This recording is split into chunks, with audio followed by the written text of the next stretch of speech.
are live. There we go. So we are live. Saturday morning dates are live On Sunday. on Sunday. Just because. Why? Well, Saturday, I sat through an all-day AI training to get certified in AI. Over 10 hours. That's why I look like this. Over 10 hours of training. Absolutely phenomenal training. Before we get started, we have some really great topics. And I just need to go undo my privacy settings on my profile. And then I can go ahead and share it. So that it can be shared publicly. It's just a little default. Okay. So it's shared publicly. So we are on our Saturday morning date lives on Sunday because we need this to work with our life. We have kids, we're married, we have things we're working on, we have businesses, and you know what? Saturday did not work for us, so we're doing it today on Sunday. And we have some really, really great topics to talk about. And a couple that, well, they've all hit us really hard personally, and it's who's absorbing the risk in the business, right? Who's absorbing the risk when it comes to the business and the relationship? One of us is a visionary and the other one is more of a implementer, executor. And then the other topic we want to talk about is if you're giving 50% to something, you're giving 100% to nothing. Yeah. I'm guilty of this, by the way. Well, that's also a risk or a concern of mine in business. We own multiple businesses and we're sitting in some of them. Chris isn't involved with, Chris has no idea with some of the businesses I'm in. I own a couple software. I own one software. He has no clue what's going on in it. Yeah. But if you're giving 50% to something, you're giving 100% to nothing, whether it's business or life. So these are the topics we want to talk about today that are super, like, just resonating with us right now in this moment. Before we jump in and get started, I did want to talk about what the transformation we have had over the last year. Yeah. Over the last year. Chris looks the effing same, except he's got more muscles and he might be tanner. I'm going to do a screen share with you. And he shared this picture with me. He shared this picture with me today. But this is literally 1 year ago today, like 1 year ago. Craziness, right? I'm like, holy crap. I look like, well, I personally look like a completely different person.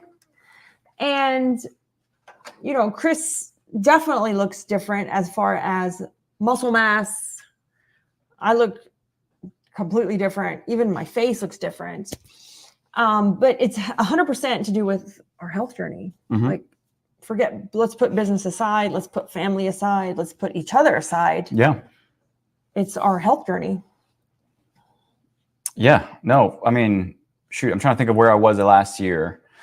Just with my own health journey, even though I look exactly the same. No, you don't. You're just still skinny. Yeah. No, I know.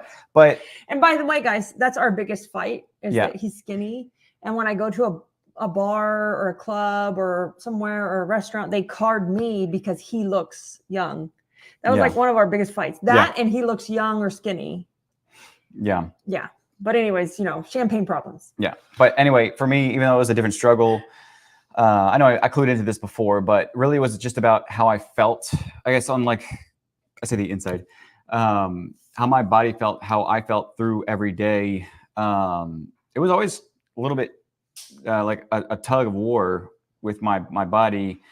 You know, I traveled before COVID, all that stuff with on the road, traveling for audio, 12 years. It was, you know, I might have been fit. I might have been, you know, thinner, but I would say I would say I think you thought you were fit because you were thin. And that's what I was going to say is, even though I looked like I was fit or whatever, inside my, you know, I was unhealthy. You know, I was always tired, sluggish. I'd stand up and I'm like, oh my gosh, where's the seat? I need to sit down. My feet hurt, or just little things like that. Fast forward to now, a year after, and I mean, and it sounds funny, but I literally do not stand for the entire. I mean, I'm sorry, I do not sit. I'm getting distracted here, by the way. But it's because I'm playing on the computer while he's trying to talk, and I'm trying to look away. But I don't sit at all during the day. I don't know if anybody notices that or realizes it, but my entire work day, I cannot sit down. I'm literally standing there at my desk. And it's a part of my routine now. And to be honest with you, that's helped me also gain some energy. Of course, I got nice padding on my feet, but. Yep. And I would say this is what we look like now. Mm-hmm. So like you see us now because we're on video, but just a year ago. Yeah.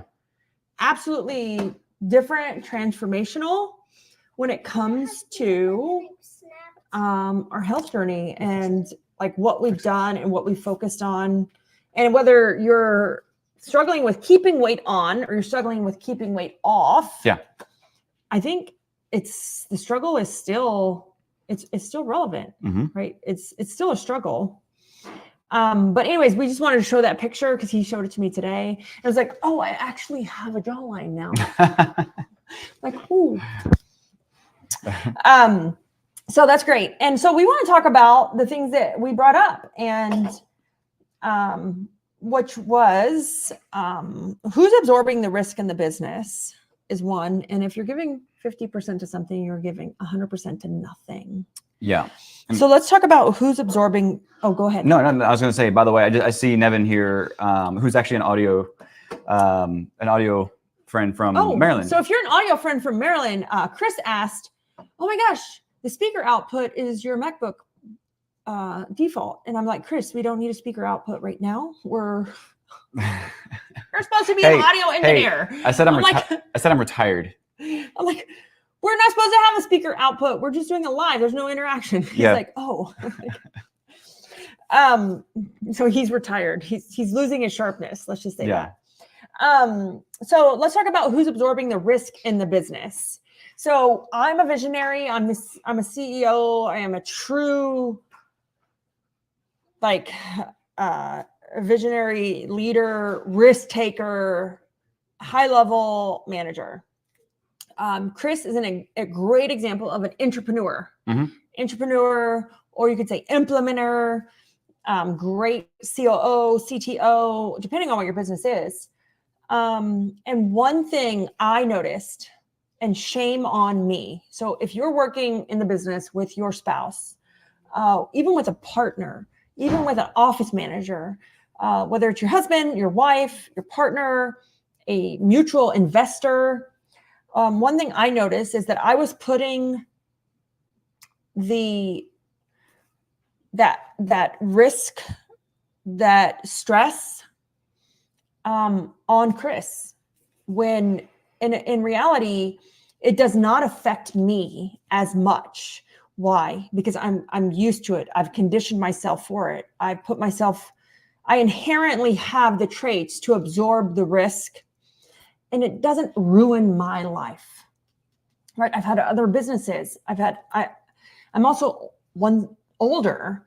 And I was subjecting Chris to that, to those issues and to that risk. And what was it doing to you, Chris?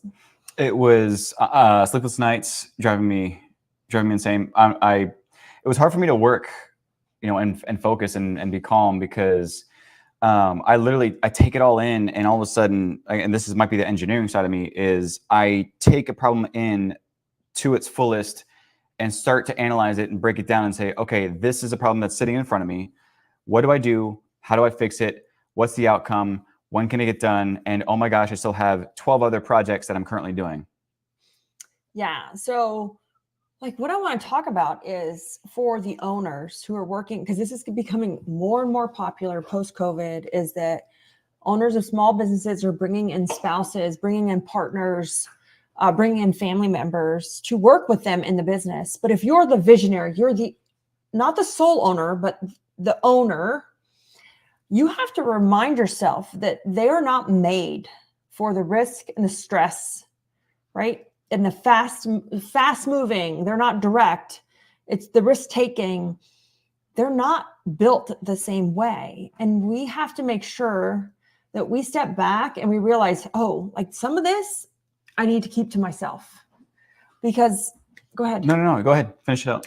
I was just going to say, some of this I need to keep to myself. And this is why we have peer-to-peer groups. Like this is why we have our networking groups like CBF or Boardroom. I'm in Dan's Boardroom or SaaS Academy's Boardroom. And this is why we have these groups, because it's great to be in business with our partner, but we also have to realize that our partner is not built like us. And I was actually driving Chris insane with I was dealing with risk, and I'm like, oh, I got a letter from the IRS that says we owe this much money. And then the payroll company's like, oh, disregard. And Chris is like, oh my God. And for me, it's like normal. And I'm dealing with like a workman's comp audit and a wage and garnishment from an employee and an IRS something. And like, I could just keep going with the things that we have. Meanwhile, I'm over here like in panic mode in my head, and I'm doing breathing techniques, trying to get settled down. And just the whole day I'm steamed and just trying to figure out how the heck I can get over the things that I'm thinking about. Yeah. And I'm okay with it because I know for a fact I did nothing wrong. Like I know for a fact that we operate with great morals and great intent, and I did nothing wrong. So it doesn't bother me. It's just like, oh, like another email and another meeting that I need to schedule. But I just want you guys to realize, if you're in business with your partner or your spouse, or even just an investor, that maybe they're not built with that visionary gene, and you need to make sure you take a step back and you realize that. Am I putting unnecessary stress? Am I putting unnecessary like anxiety on this person when they don't need to know? Like they could know it, but they don't need to be involved with the workman's comp audit, the employee wage garnishment, the IRS audit for 941s. Yeah. Like they don't need to be involved because they're being stressed out about something that really they don't even understand. Yeah. And so Chris had come to me and he's like, or I could see it in him. You don't actually tell me. No, I guess I don't. No. And so unless guys and women, guys, owners, visionaries, unless you're really just understanding yourself and people, Chris doesn't come to me and say those things. I can see it knocking him down every time. Like I'm talking about something, plus the stress of his job or position he holds. I need to stop sharing some of those things, not sharing the business, but sharing just some of those things that maybe they don't understand. Yeah. So I wanted to kind of bring it back to, what I realized and noticed about myself and what can be done to fix that I brought up. But super quick though, just to double check, and I want to say this real quick, it's 11:36 Eastern.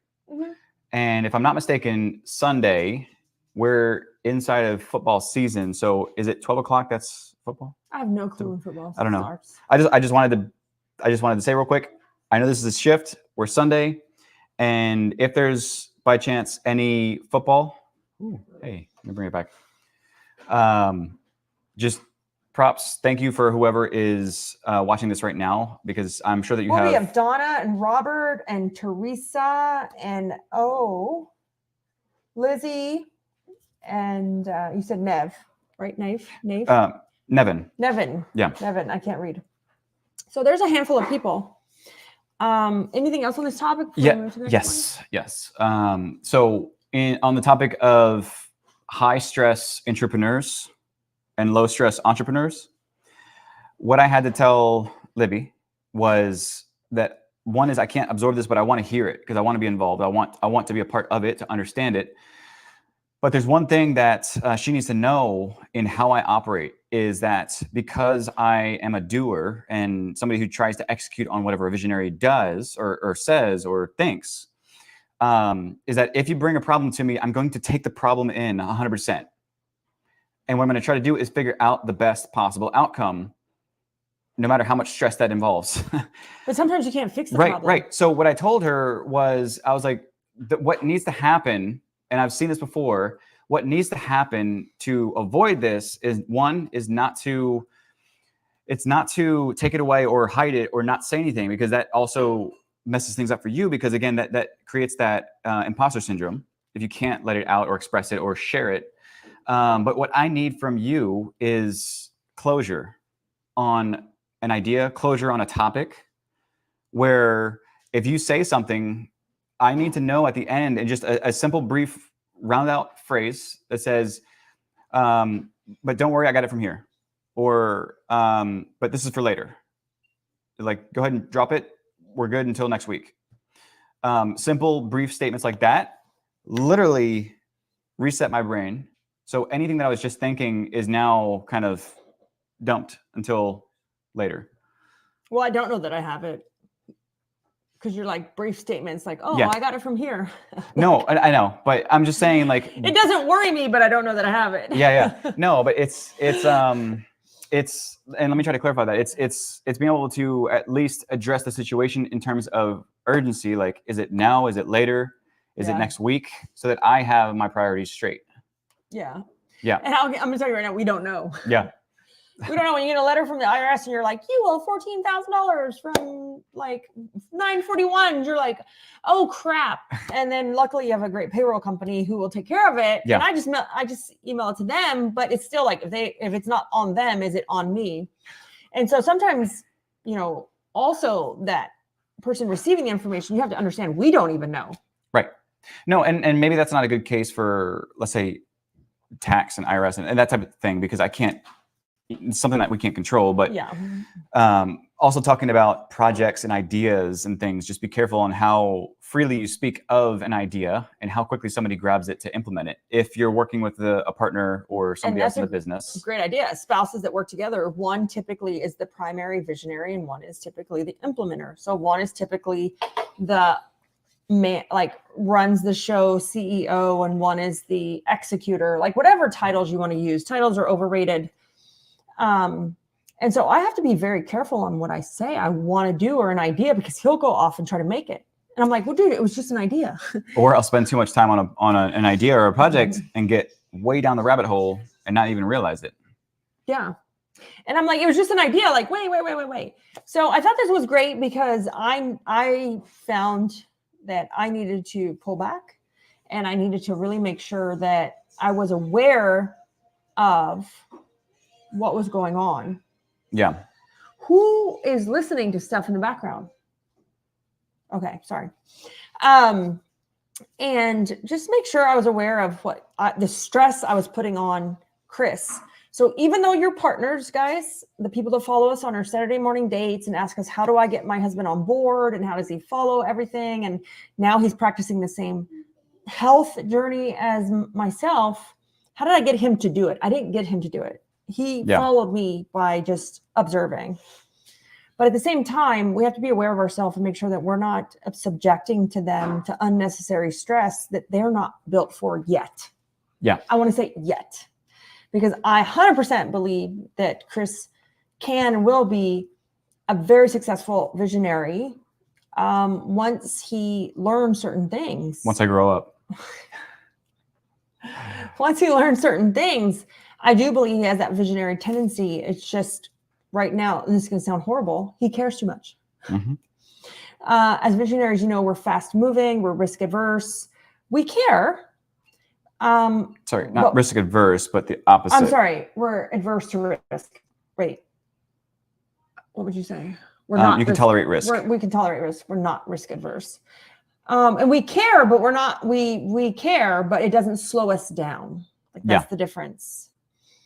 So I thought that was great insight that we've discussed. The other thing we want to discuss is, if you're a couple in business, or if you have multiple ventures, which many of my friends have multiple ventures, and you're in business with a partner or spouse, is if you're giving 50% to something, you're giving 100% to nothing.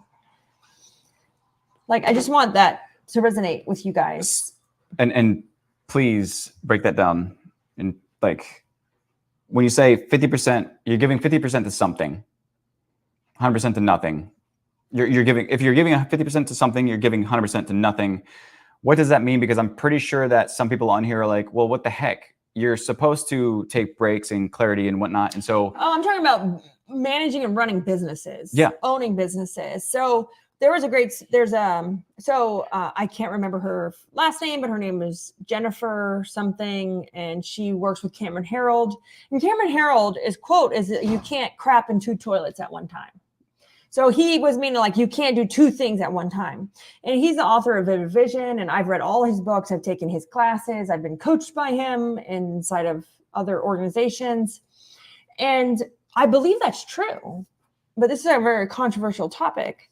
But you can't tell me Cameron Herold only has 1 business. No. You can't tell me that Jennifer chick, I can't remember her last name, only has 1 business. Yeah. She doesn't, because she said on stage, I have multiple businesses. I've done blah, blah, blah. And so I believe that's true, but I also believe that that's false. Why? Because yes, I do believe you cannot give 100% to something if you're giving 50% of your attention to multiple things. Yeah. But I do believe that you can have multiple ventures.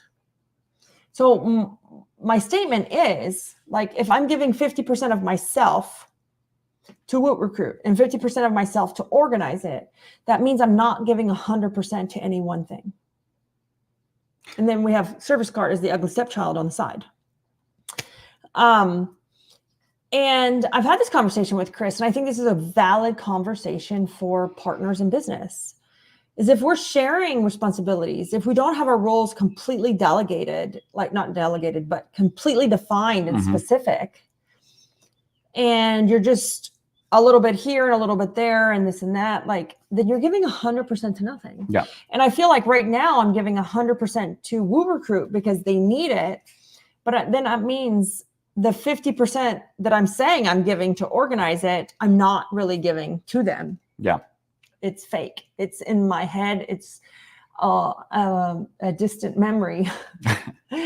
And, I've always I toyed with the idea of putting Chris in charge as CEO of one of the companies and I be CEO of the other company so that we can both give 100% to each company. Yeah.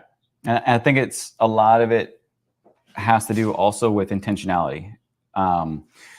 Because I think it's Elon Musk or Jeff Bezos. It was Elon Musk and how he structures his days and how he applies that to his businesses. Because he's, again, multiple ventures. And that doesn't mean I can't own multiple companies. That means I have to step out of them and hire great management and great leaders. But my ego and my lack of trust in humanity keeps me from saying, hey, you run this business, you got it. I'm going to go over here and put 100% of my attention over here. And that is how Cameron Herold and the girl from Vivid Vision, Jennifer, does it, right? It's not that you can't have multiple ventures and you can't have multiple businesses. It's just the way that it's done, they didn't fully explain. Yeah. Intentionality, trust. Yes. And so I would just like you guys to think of that. We talk about this all the time, like leaving one of us CEO of one company and the other one of us moving on to another company or working on one of our existing companies. Yeah. I mean, I'm lucky right now. I have family that runs Organize It, even though I said, I'm giving 100% to Woot Recruit right now. And Organize It just gets what's left over, which isn't fair, but I'm lucky because I do have great family running Organize It for me. So I don't have to worry about it, right? Because like I said, you can't tell me that Cameron Herold he owns multiple ventures, but it's the fact that he has great management and great leadership and trusts them and says, here, this is yours, do with it. Also in Organize It, I'm always overstaffed in the office. I'm always overstaffed. So my cogs, or not my cogs, but my admin is always over because I don't have the time right now or capacity because we have a 6-year-old to be in the day-to-day or be involved. So we're running over there and we just handed it over and said, hey, you run this. We trust you. Take it. Yeah. So I am giving 100%, but I'm in the middle of writing a book. I'm in the middle of creating a new software. And so I'm going to have to decide, do I hand WootRecruit over to Chris, or like what happens with the other company? Because you have to keep, one, you have to trust, it's trust in humanity, right? It's trust in humans. Yeah. I find that, and I said this in my book notes today, is that I feel like people have an issue with recruiting, and they need references, and they need all this stuff because they don't trust themselves. They don't trust their judgment. And when it goes to handing off a business, it's the same thing. Like for me to hand my business off right now, my mom runs hiring and HR. My sister runs marketing. My son does our organic social media. But for me to hand these things off 100% took a big hit on my ego. One, I wasn't in charge anymore. And two, it was just trust that they could do it. Yeah. And that if they couldn't do it, they would come back and tell me, hey, I can't do this. Yeah. And to hand off WootRecruit would be the next hit to my one, ego. Everything is about ego. That's why we love our names, and we like to see, like, it's all about ego at the end of the day. It's what drives us, is to hand it off. But also I trust everybody, but it's like every single business is your baby. You create it from infancy. And it's like sending your kid off to college. And you don't want to do it, but you want to do it because you're sick of them. I got a 26-year-old, so I know. And you're sick of them, but at the same time, it's your baby. And so it's the next evolution. But I just want you to think to yourself about this topic, is if you're giving 50% of yourself to something, you're giving 100% to nothing. And so it goes back to the quote that, hold on, I want to quote her. Wait, I want to quote it. Just give me 1 second. Well, Are you trying to pull it up? Well, I want to quote, I want to say who quoted it. And so it's Cameron Herold is the owner of Vivid Vision, but who quoted it is, she was on stage as a speaker. Oops, I'm just looking it up who it was. And she was on stage as a speaker. Oh my gosh, you would think she would come up. Oh, there she is, Jennifer Hyde, right? They quoted that you can't crap in two toilets at one time. And everybody, it resonated with everyone. But the simpler way to say that is, I can have multiple, because some people are like, I'm canceling an acquisition. I was buying another company. I was doing this. I was doing that. And I was like, whoa, that's a powerful statement. And I don't think it was taken the right way, because it was taken as, I can't give 50% of my time to multiple things because I'm giving 100% to nothing. But I can trust people and hire great people to lead those ventures, to lead those companies, and I move on to the next thing. Yeah. And those continue to run, because there is no successful person, whether you're talking about Cameron Herold, that Jennifer, I don't remember her name now. Hyde, Why? How do you say her last name? Oh, I don't know, actually. Yeah. I don't know. Hyde? Okay. Jennifer Hyde, or even like Dan Martell. They have hundreds of investments and multiple companies that they manage and run. Yeah. And they're all living in their 20% also. Meaning that, again, the whole idea of that extreme intentionality, what you're doing is extremely focused.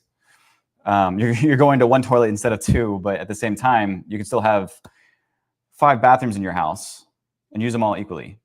It's how intentional you are. You can use them all equally, or you can only use one all the time, and you leave the other ones for the guest, which maybe are your other ventures or other things. And people who have no idea what I'm talking about. What the hell are you talking about? It's a Cameron Herold quote. I'll put the quote in the chat. By the way, I was going to say, being able to talk with him, he's a very, very unique and interesting person. So we're in a private coaching group, high level, cost a tremendous amount of money, but we get access to some amazing people. And Cameron Herold is one. So go ahead. It's just, asking him a question, and he's real about everything. Very transparent in the way that he expresses himself. And again, Vivid Vision, if you haven't read the book, you can tell it by the way that it's written. Just super, super cool. But Again, it's real talk. It's not the fluff. Even though vision and culture and all that stuff, there's a lot of rah-rah behind it. But not the way he wrote it. Not the way that he writes it. It's very raw. It's very real in terms of how you apply it in real life. Yes, absolutely. I have to find the quote. I can't find it right now. But I think it's real. I just think it's misinterpreted sometimes. But I want you to think, if you're giving 50% to even your kids or your relationship, right? Then you're giving 100% to nothing. Yeah. That's a great question. That's a great statement also, because giving 50% to your relationship, I just want to put that out there again, because I know we've talked about this a number of times before.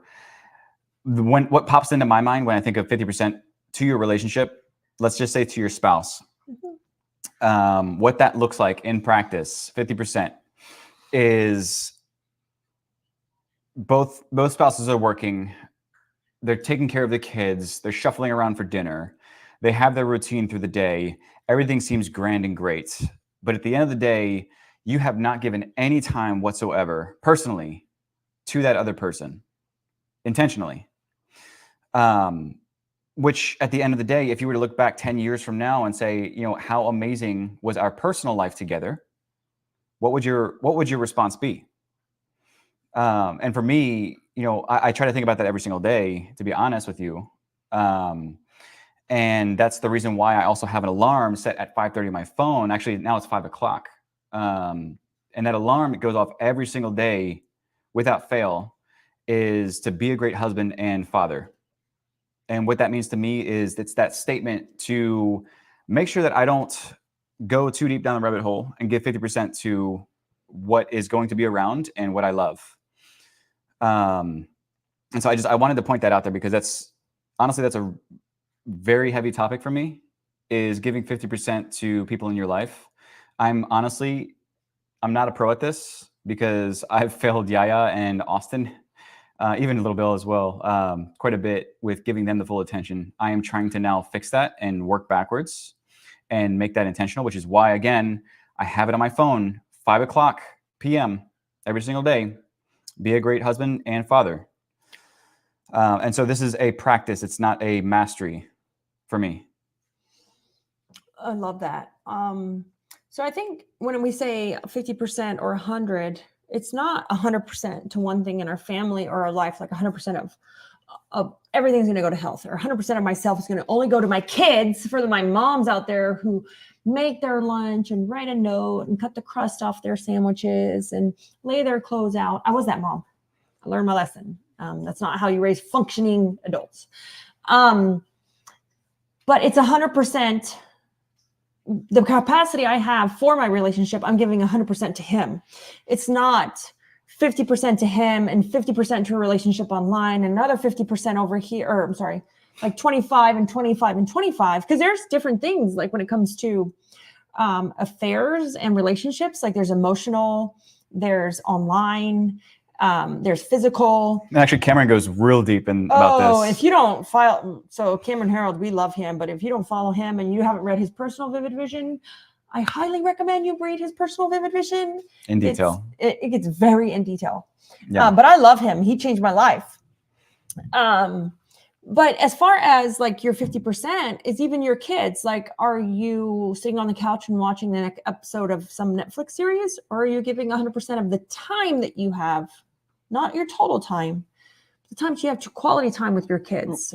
And I want to say this too, and you might push back, but sitting there and watching Netflix with them is actually, it can be 100%. It can be quality time if you're sharing it in the same space together. But if you're sitting there watching it just because... Only if it means anything to them. If it means something to them, yes. But also if you're sitting there and you just so happen to have your computer out and your phone out, and you're just, again, void of attention. I'm guilty. Void of engagement. If you're void of engagement, but you're trying to spend quality time, it's honestly doing more harm than it is good, because they only see 50% of you, and they see it and they feel it. And I know it, is that they know when you're not around, even though you're right next to them. And then that will grow and grow and grow. Mhm. And then all of a sudden there's this bottled up resentment that happens 10 years later. And then you're like, whoa. But that's not even with your kids, that even with your husband. Yeah. Yeah. Or your family, or your mom, or your sister. You name it. It's intentionality and it's being present. So I think these are great topics. I have a couple more things to show. If we don't have any more questions on this topic, I had said I spent all day yesterday at a AI training. Super excited. One, because I got certified in the first level of AI training. So you're talking a 10, 12-hour course. It was absolutely agonizing, but fun. And the next thing I want to actually share with you guys is we're going to do another video on this, but because you're on with us for our date morning, I wanted to show you guys, I meant to circle it, is that we reached, Root Recruit Jobs got in front of 100 million. We broke it. It's right here. Bottom left corner, 100 million applicants. Go ahead. Yeah. So what that means is that we got, for those customers, is that we got them in front of 100 million applicants. 100 million. That's what I just said. We got Root Recruit Jobs in front of 100 million applicants. A hundo million, not a hundo million. Yeah. Applicants, which is a huge milestone. I'm super grateful. We're going to do another video besides our morning date to celebrate this, to acknowledge our staff and our customers, our members, and we are so grateful. And I am so excited to we're at 650,910 applications that we've collected. That have, of those who have applied. Yep. Yes. And this is, again, since only from May. May. Here, up here, May 1st. Yeah. It was May 1 we started this. This does not count the prior 2 years, and we have all of that data. 2 quarters, half a year. It's not even 2 quarters. It's 4 months. May, June, July, August, September. You're right. 4 months. 4 months. One thing that I want to say is that for anyone who watches this or listens, my mission, the whole reason for what I do is to change the way that, not just residential cleaning, not just commercial cleaning, not just lawn care and landscaping and pest control, but the way the service industry hires. Like, that's my mission. And we are so ecstatic and so happy that we broke 100 million. Mm-hmm. This was on Friday. So we have even more. This was Friday night. We went out, we partied. We only go out like once a week and leave. Yeah, we went out on Friday night. It was a mistake because I had training Saturday morning early. But we went out on Friday and I said, hey, pull up the stats because I know we're going to break 100 million soon. And when we pulled it up, we broke 100 million. It was 100 million. It's 28,196. Yeah.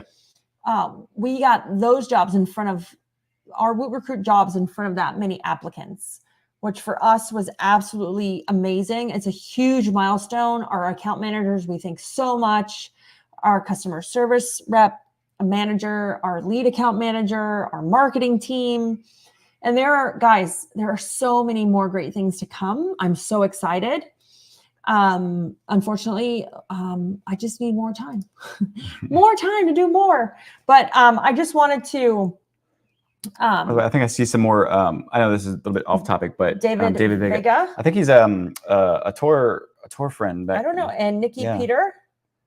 But we are so excited that we broke 100 million. We got our job, the Root Recruit Jobs, for our customers in front of 100 million applicants since May. 100 million.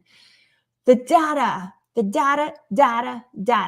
My 2025 goal for my business owners and my families out there. If you're not planning your 2025 family goals, travel goals, business goals, personal goals, weight loss goals, money goals, if you're not planning that, like in the next week or two, you are late. You are behind. Let's get on track. But for my 2025 goal, what was it? I told you to write it down.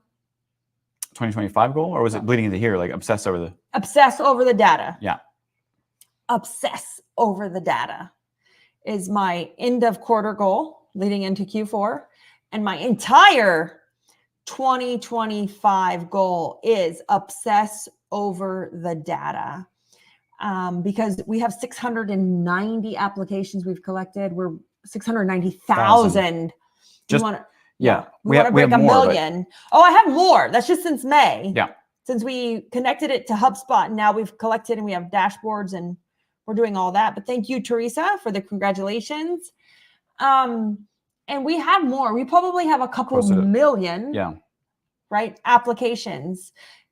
And for all of my business owners out there, what I'm working on, what my goal is to create our own job board for the service industry specific. But I need more users and I need more data so that we can reach more people as in applicants and we can reach more customers as in users.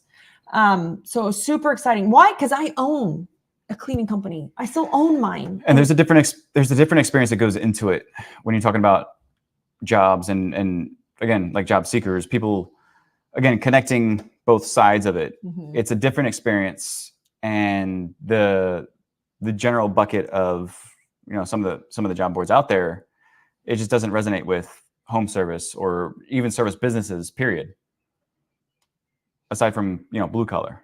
Yeah. And so that's my mission. That's what we're working on. We're doing some great things over at Woot Recruit. This is not a Woot Recruit promo. We never talk about it, but it's affected our life so much because Chris is actually leaving. Remember, we talked about risk and him absorbing the risk. And I actually said, Chris, you know what? I think you need to go away for a little while. What do you mean by leaving? Break up. We need to break up for a little bit. And Chris is leaving to go to we have a house in Georgia. Mm-hmm. He's going to our house in Georgia to work isolated can you say it? Uninterrupted. Because I'm putting too much stress on him. Yeah. Pretty much. And I'm only putting stress on him because I'm sharing with what's going on and how fast technology is moving and trends and like this and that. And he's in charge of product and tech, and it's interrupting the flow of our product launches and builds. We have a great roadmap. So we're breaking up for a couple weeks. Yeah. Yeah. Which honestly is great because, you know, being able to just at least have that, again, intentionality, 100%, and then having that full reset to go 100% back into relationship and the next level. Who's going to bring me coffee every morning? Well, Chris literally brings me coffee every single morning in bed before my feet hit the floor. I'm definitely say that I'm spoiled. I try to have Yaya learn how to make a latte. Yeah. She's helped me before. That's for sure. So, I mean, that's all I'm worried about is who's going to bring me coffee. But no, we're breaking up because we know that we need that separation. It's what the businesses need. It's actually what we need just to focus and get more done. So that's why we wanted to talk about who's absorbing the risk in the business. It doesn't need to be the both of you. It does not. It will destroy one person. Why would you want it to destroy two? And if you're made as a visionary, you can handle it. I can still sleep at night. It doesn't keep me up. And if that visionary, if that extrovert is word vomiting over the introvert or the implementer, whatever you want to call them, again, for those in business, for those out of business, then at least have some type of closure so that they know what to focus on. And it's not just this thing that builds up. But we don't know what to tell you to focus on. But no, and also going into this real quick is for those extroverts or those people who share a lot of stuff, is it might sound like whining or complaining, but let them know, hey, but I'm good. Like, totally fine. Like, yeah, I'm not fazed by it. So you shouldn't be either. So who's absorbing the risk? And the next one is, if you're in business together, right? This is all together stuff.